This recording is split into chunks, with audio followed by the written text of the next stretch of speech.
Kasi, yung nag-look test kami, nakita ko yung prosthetic kasi, hindi ganun ganda.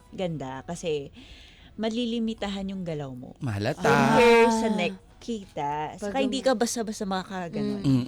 Kasi malulukot yung... Correct, yes. Yung kinakabit na parang jelly. Yun. So talagang parang magampanan mo na maganda yung proyekto, yung role na kinuha mo for that project. Ibigay na natin yun, di ba? Oo. Saka ano rin yun, advantage din yung para sa production. Kasi hindi sila mahihirapan. For editing, mga ganyan, yung pag-ilaw sa'yo, ganyan.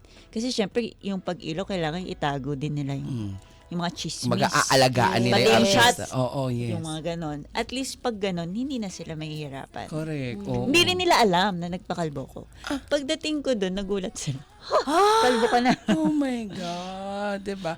Taray! Ano yan? Hindi kasi ako mapakali after that.